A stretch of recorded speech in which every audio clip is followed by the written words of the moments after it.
Pattabhi Jois, el fundador de la Ashtanga Vinyasa Yoga, y el Bhagavad Gita. Pattabhi Jois afirmaba que el Bhagavad Gita es esencial para todos los estudiantes del yoga.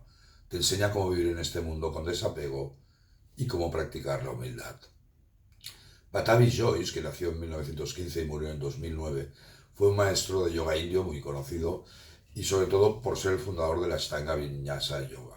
Y es considerado uno de los grandes maestros del yoga del siglo XX y su influencia en la práctica del yoga moderna es muy profunda, sobre todo en Occidente.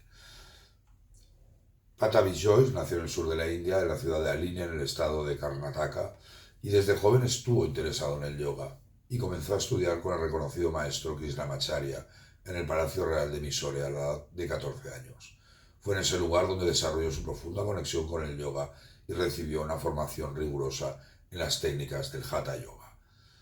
Durante su juventud, Pattabhi Jois también estudió los textos clásicos del yoga como los sutras de Patanjali, el Bhagavad Gita y otros textos védicos, bajo la guía de Krishnamacharya, quien influyó profundamente en su enseñanza. Recordar que Krishnamacharya también se basaba en el Gita, el cual lo aprendió de su madre.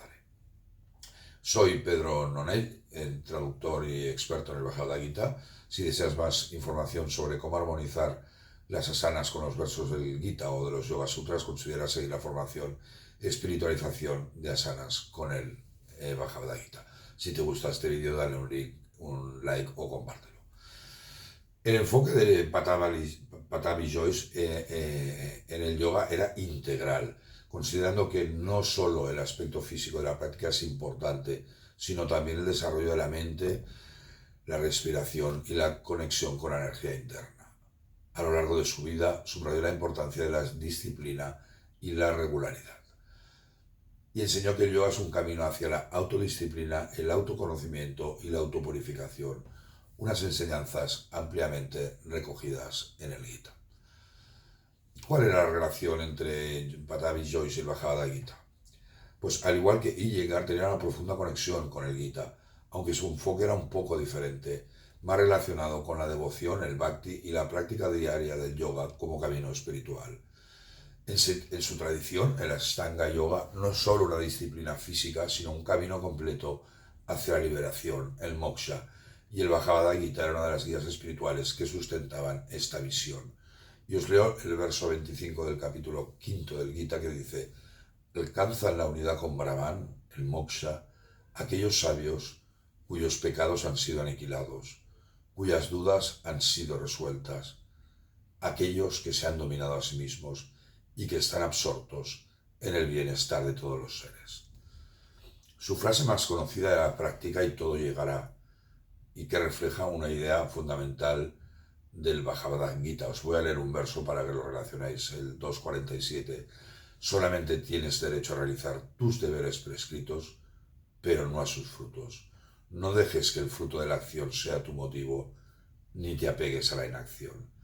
Y esto, como vemos, es la esencia del Karma Yoga, como enseña Krishna Arjuna: actuar con disciplina pero sin obsesionarse por el resultado. Pattabhi repetía constantemente que lo importante era practicar con devoción y entrega y confiar el conocimiento, el jnana y la transformación vendrían con el tiempo.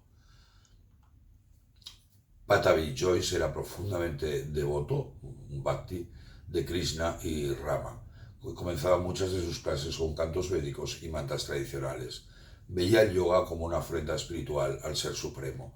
Y hay un verso, el 9.27, en donde Krishna le dice a Arjuna: todo lo que hagas, comas, ofrezcas en sacrificio y regales, y todas las autoridades, tapas que practiques, oh Arjuna, hazlo como una ofrenda a mí. En sus conferencias, Pattabhi Jois a menudo recitaba versos en sánscrito del Gita y otros textos, enfatizando la importancia de combinar la práctica física con el estudio filosófico. Jois memorizó numerosos slokas del Gita y los usaba para transmitir verdades espirituales de manera sencilla, haciendo hincapié en que el yoga es un camino hacia el autoconocimiento y la liberación.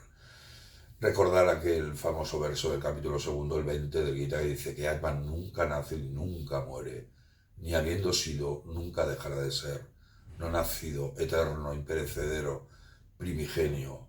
Atman no muere cuando el cuerpo muere. Y esto él lo citaba a su manera, porque él decía: los cuerpos vienen y van, se desechan como un paño viejo, pero el alma nunca nace ni muere. Y hay otro verso del Gita que dice: tal y como el hombre desecha la ropa vieja, así Atman desecha los cuerpos desgastados.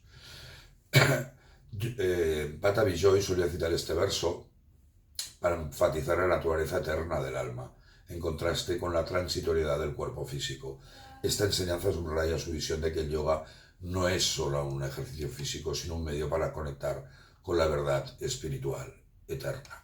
Y es aquí donde deberíamos plantearnos, en donde hemos llegado en Occidente, volver a las enseñanzas, no solo ya del Gita y de las sutras, sino de estos tres grandes maestros, Krishnamacharya, Batavi Joyce o Iyengar, el del siglo XX, que a pesar de que aquí en Occidente nos creemos que el yoga es físico, ellos nos enseñaron que el yoga tenía que combinar la parte física con la espiritual, y eso no debemos olvidarlo nunca. Recuerda que esto es un pequeñísimo resumen de lo que encontrarás en los materiales de estudio. Muchísimas gracias. Om Namaste.